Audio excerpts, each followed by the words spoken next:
Hi, my friends, and welcome into Forte Catholic. I am Taylor Schroll. I'm the host of the podcast, and this playlist specifically is for our Catholic comedians who have come on to the podcast. We've had great comedians like Aaron Weber, who's on again today. We've had Jeremy McClellan, Stephen Garone's a sketch comic, David Studebaker, a bunch of great Catholic guys, Catholic comedians who are doing some great things in the stand-up comedy world, and we love to talk to them because we're trying to be comedians too, but we're not professionals like these guys. So today's conversation is our annual conversation with me, Father Anthony Sciarappa, and comedian Aaron Weber. If you don't know Aaron Weber, he's one of the biggest up-and-coming stand-up comics. He's on the Nateland podcast every single week with Nate Bargatze. He's another one of my favorite comics. And I saw him live years ago, sent him a DM. We met. He's come on the show every year since then. And I actually got to see him live again in person, headlining here in my hometown. So this is a great conversation. We talk about a theory about comedy and faith that Father Anthony has that I don't agree with, and we get Aaron's thoughts on it. And Aaron also shares probably what is one of the funniest moral dilemmas that I've ever heard in my life. I hope that you guys enjoy today's video. If you do, please hit subscribe. Check out our other videos in our Catholic Comedians podcast. Without further ado, here's me, Father Anthony Sciarappa, and Aaron Weber.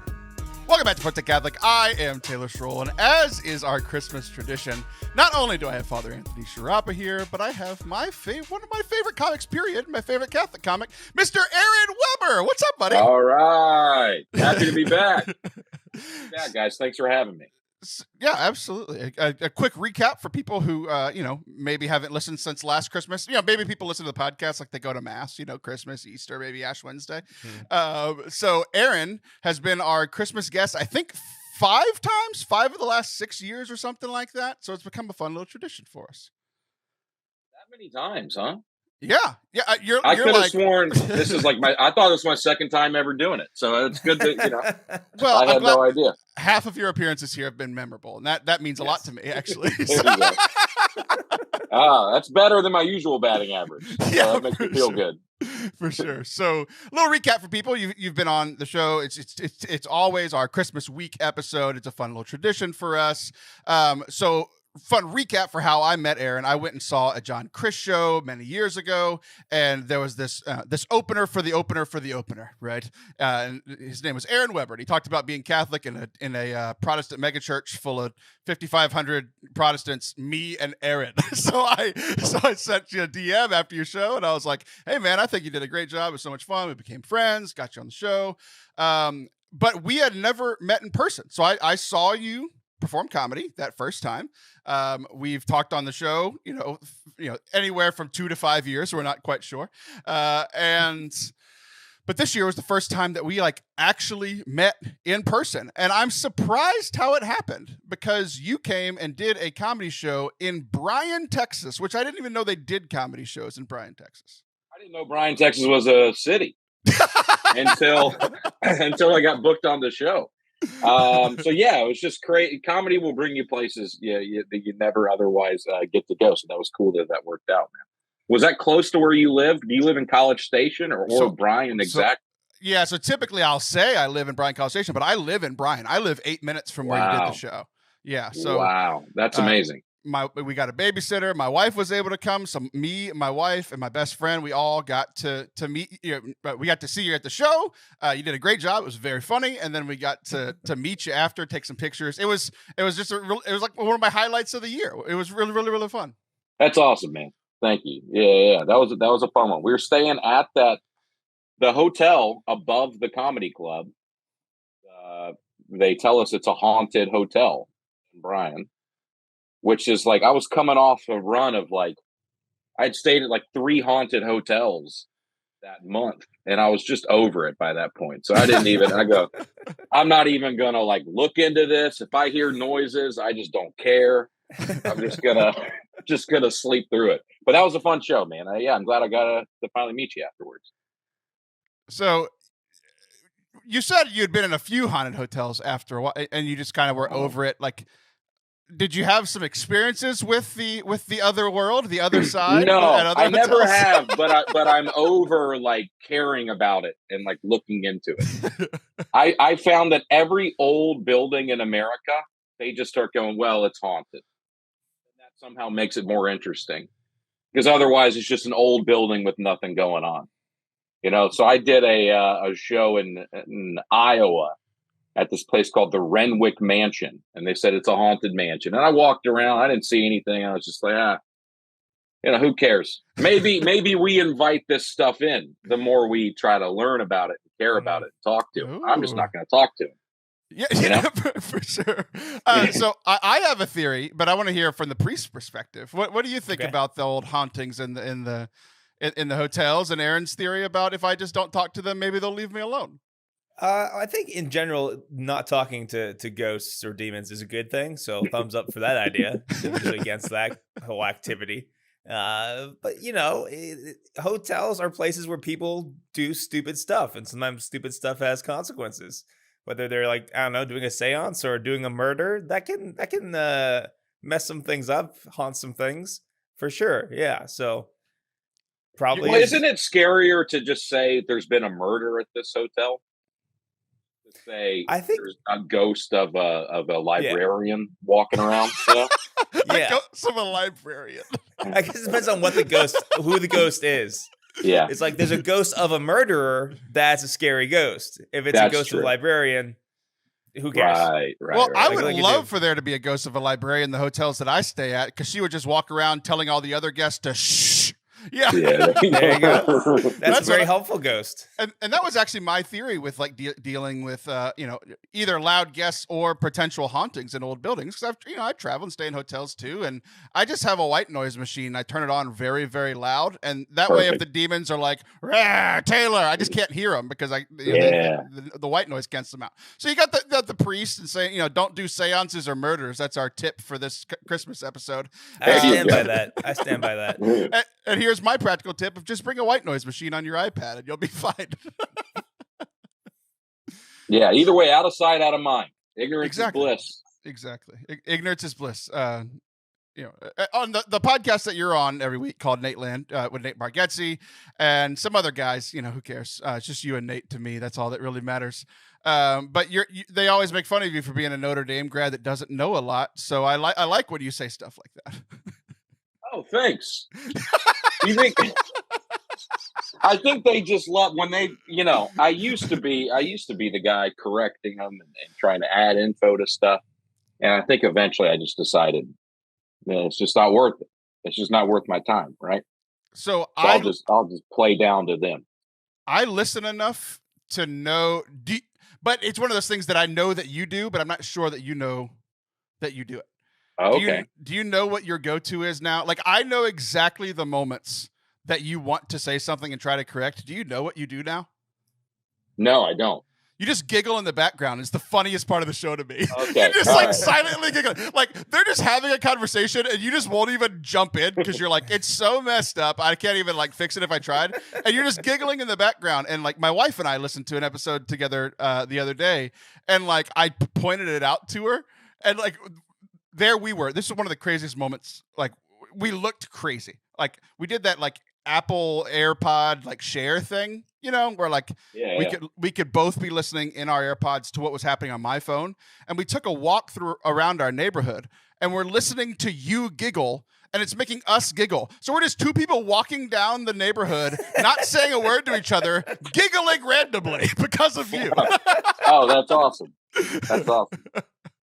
Yeah, well, I'll be aware of that now. I used to just say, that's fair. Yeah. Way of just going, all right. Yeah, that's totally fair. Let's move on. It's not even worth digging into what's wrong about that. For sure. So I have a comparison, and this is gonna get into me eventually throwing Father Anthony under the bus. Well, we'll see. Okay. One of us is wrong. It's either me or Father Anthony. I think you're gonna help. You're gonna be the deciding factor, because that's what we like at Christmas is family arguments and somebody else deciding.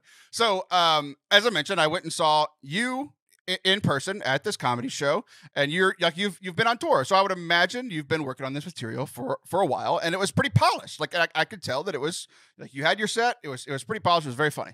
I went to one other comedy show this year. I went and saw Gabriel Iglesias like a week after he did his special in like Dodger Stadium, filled Dodger Stadium, and like the next week I saw him in Houston at the Houston Improv. And it was, so he went from Dodger Stadium to like a comedy club with like 200 people, 200, 300 people, something like that. Right. And it was 2.5 hours long, just him, because he was working out new material, right? And he's open about it. He talked about it. It wasn't like a publicized show. This was just hey, I just did this big thing. I want to come back and work out this new material, like kind of in my roots, like in these comedy clubs.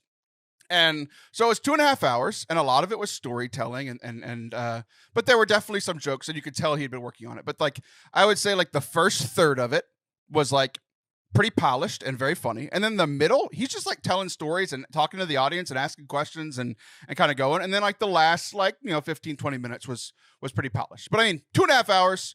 So it was an interesting experience, like seeing you go for 45 minutes, very polished, and then seeing this other very good comedian go for 2.5 hours, not as polished. So it's like I probably got the same amount of laughs in your 45 minutes and his 2.5 hours because interesting. It was like a different experience, right? Well, actually, the show you came to see, that was all new stuff I was doing, Taylor. Oh, that's great. Really, I was about to say it seemed like it was really good. That was all brand new. I walked out there. I said, what should I talk about?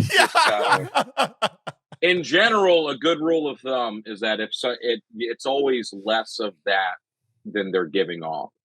Because the illusion of a good stand-up comedian is it looks very casual, very conversational, very off the cuff. But so much of it is prepared ahead of time. And I'm not at the level yet, thankfully. But I'm not at the level that he is at, Gabriel Iglesias, where you can guarantee everybody at his shows has seen his earlier work. Right. They've all watched his last special. Now they're clamoring to see what else he's going to say. So that's difficult. And I know a lot of comedians have different processes for that, where they're trying to build a new hour from scratch, right? So they wedge new stuff between older stuff that's more polished, like it sounds like he did. It sounds like he's opening up with stuff left over from the last special and then putting the new stuff in to work that out and then closing on something good. That's pretty common. I'm at a level where, I mean, you had seen me before, but I can guarantee most of the people at these shows have not seen me before. Yeah. They haven't listened to my album. They don't know who I am ever, really. So that's kind of a luxury where I can just do older stuff. I don't have as much pressure to just put new material out. That's how I feel whenever I get moved to a new parish. I can just bring back all the old homilies. I love it. Now I've been here for a year, and I got to start making up some new stuff. Yeah. I've got 1 year's worth of homilies, and that's it. Like when you go to college, you can reuse all your papers from high school. Yeah. I had a friend from I can't remember if I told you. I had a friend from high school. He went to a community college here, and he had some class where he just had to write a paper. Like that was the assignment. It didn't have to be about anything. It was just, please write a paper. And so he hit me up. It was like, do you have any papers? I go, yeah, I got a paper on Aquinas about angels. I mean, so I just sent him that. So this is a kid at community college. He had told to pick any topic, and he submitted a paper, Thomas Aquinas. Kid's not even Catholic. Like it made 0 sense, but it's the same principle. You jump parishes, let's dust off the old homilies. Exactly. This is all brand new stuff. Did he get a good grade with your Angels Aquinas paper? I hope to God he did. I got a good grade at Notre Dame. So if he got a worse grade at Volunteer State Community College, I would be furious. That's very funny. That's very funny. And so this brings me up to throwing up, or not throwing up. I did that this weekend. It's been on my mind. To throwing Father Anthony under the bus. Because, Aaron, you were saying that, like, every comedian, it wants to look like it's easy and kind of, just really easy going when you're up on stage.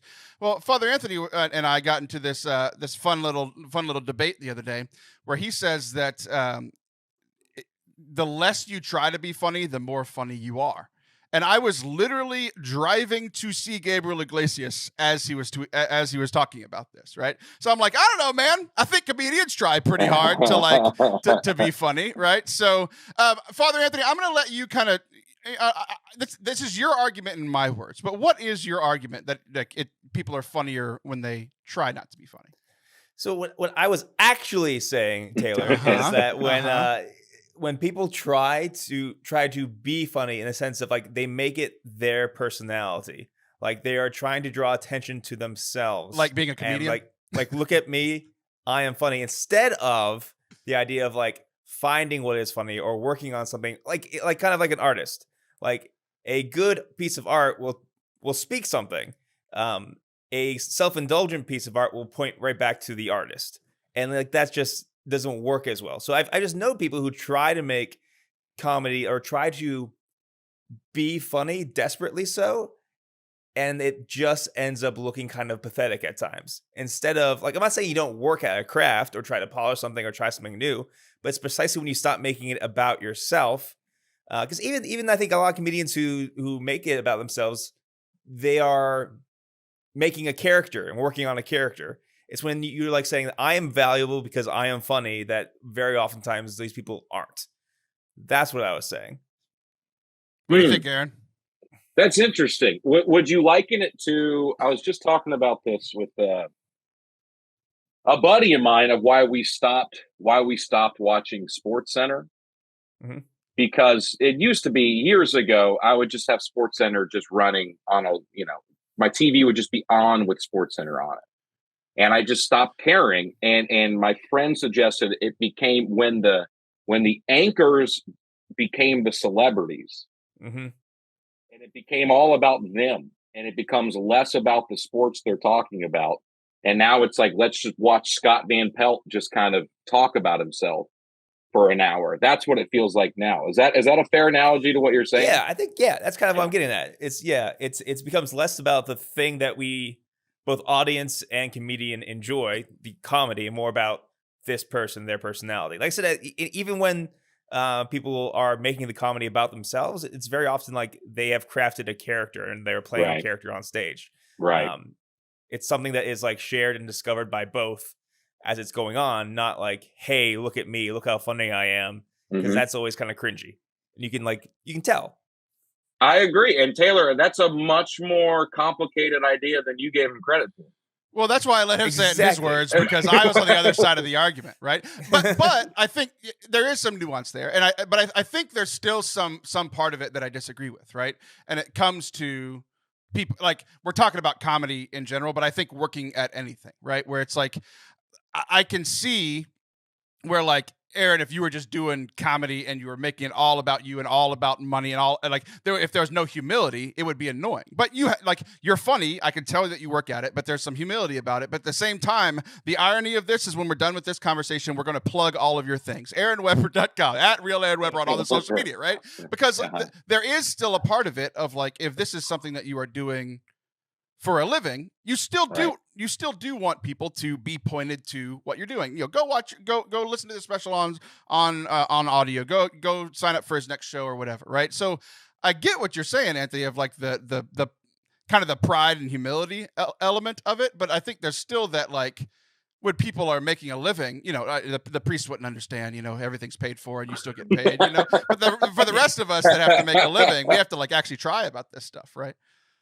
Oh yeah, I mean, that's marketing's different than comedy, though. That's like a whole different genre. Like, yeah, how do you that? I don't know if that's actually disagreeing with me or not, but yeah, it makes sense to point to the person when it comes to, like, hey, how do I find this material or this comedian and this talent? Yeah, sure, but that's different than the person making the thing about themselves. It just, and what else are you gonna call it? It's like a practical thing. I'm very confused. Like, what would the sign for Aaron's comedy show in Bryan, Texas be? Like, what would you call? Like, you can't just name it. I don't know. No. You have brought up something that has nothing to do with this argument. Which is a good way to win an argument. Yeah.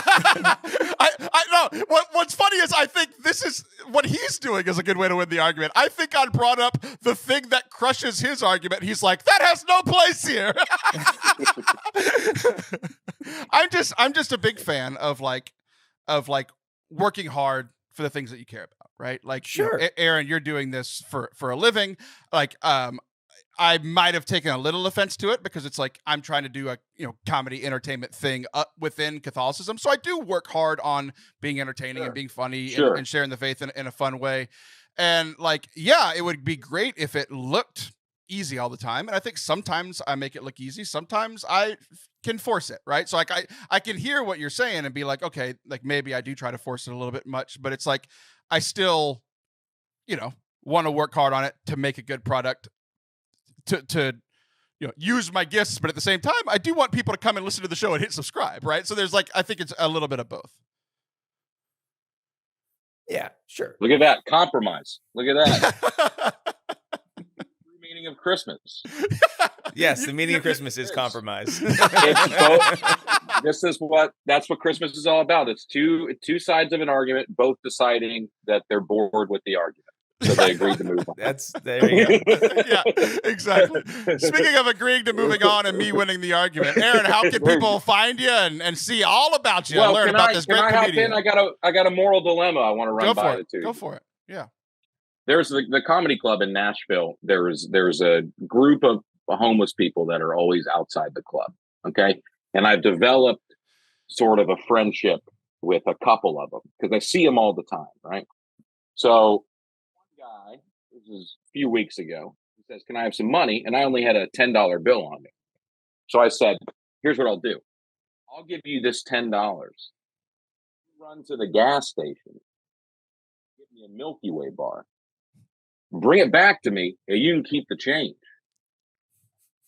Because I'm Christian, I want to help people, but I'm Catholic, so I want them to earn it.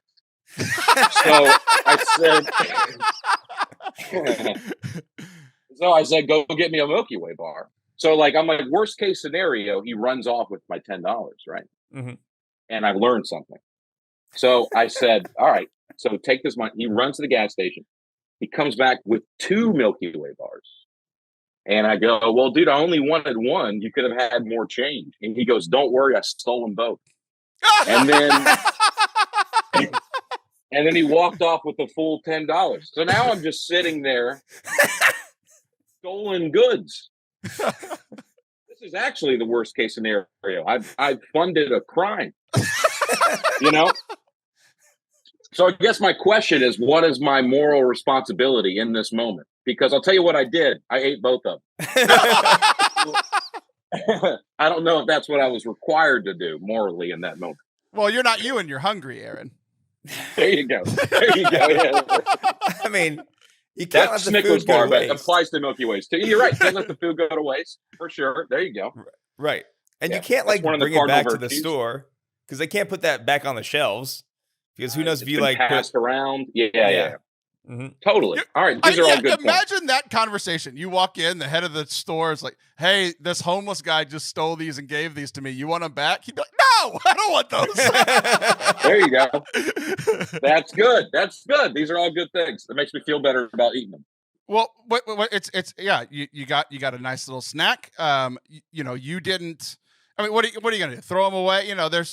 But the other thing is that now you can count the full $10 as tithing instead of like the $8.18 that it would have been. So now it's the full $10 is towards your tithing. It's great for you. Can you count money for tithing if it was used to fund a crime? It wasn't used to fund the crime. All $10 is still intact. The crime was separate. Essentially, all I did was I hired this guy to steal me candy. That sounds worse. It went from charity. It's like, no, I'm not gonna give you charity. I'm gonna give you a job. And he's like, no, I'm not getting a job. Right. I'm doing a crime. It went from give you charity. No, I'm gonna promote your human dignity. Yes, there you go. I'm gonna give you work. Yeah. Social teaching, one of them. And he's right? And he said, you know what? I'm gonna work smarter, not harder. There you go. Yeah. He's a smart guy. You said compromise was what Christmas was all about. I think your story is what Christmas is all about. I think it's about giving and sharing and a little bit of crime and a little bit of I'm not sure what's going on in my moral life. I think that's what Christmas is all about. Perfect. Perfect. Anthony, did I work too hard at that joke or did it come off pretty easy? Are you going to be sensitive the rest of the podcast? Is that what's going to happen? I 100% took it personally, which is why I wanted to talk about it with a comedian. I'm sorry I didn't have your back more, Taylor. Oh no, it's okay. It's okay. It's okay. But anyway, I knew how it was going to end. Aaron, how can people find you? How can people see you? And obviously, you're on the Nate Land podcast every week at Real Aaron Weber on social media. But people should go see you at a show. Oh yeah, I'd love that. I got a big 2023, big tour coming up. I'm going to a bunch of cities I've never gone to. New Brunswick, New Jersey, Asheville, North Carolina. Milwaukee, Omaha, Nebraska. Like I'm going kind of all over. So AaronWeberComedy.com. You can check it out. It's my MySpace page. You can check it out and see all my dates on there. And I'd love you to come see a show. It was great. I had a good time. Obviously I've been a fan of you for a while. Like Anthony and I listened to your special last year and I enjoyed it. My wife and my wife has heard you a little bit on the podcast and my best friend knew nothing about you. Just wanted to come out and have a good night. And all three of us absolutely had a great time. That's great. Thanks, man. So I'm going to call enough on this podcast and let you go. Merry Christmas. All right. I love it. Thanks guys. Y'all have a good one. Adios. You too. Guys, we'll be right back. Do not go anywhere. Father Anthony and I will still be salty when we get back. Thank you guys for watching today's video. Hope that you enjoyed it. Aaron just absolutely cracked me up. Like he didn't have to give us that extra time, that extra story about that funny moral dilemma he found himself in, but he did. We just really appreciate the time that he gives us every Christmas. It is his Christmas gift to us and to our viewers and our listeners, and we just really appreciate him. You can check out more from him at AaronWeberComedy.com. Looks like a MySpace page. It's absolutely incredible. And if you want more from us, we've got this Catholic Comedians playlist. If you want to check out some of our other comedians like Jeremy McClellan, David Studebaker, Stephen Garone, and Aaron Weber's past appearances as well. But also we have a weekly podcast called the Forte Catholic Podcast, where we are trying to bring fun and joy and comedy into the world of Catholicism. We hope that you'll subscribe and enjoy it. We'll look forward to seeing you guys over there very soon. Thanks for watching.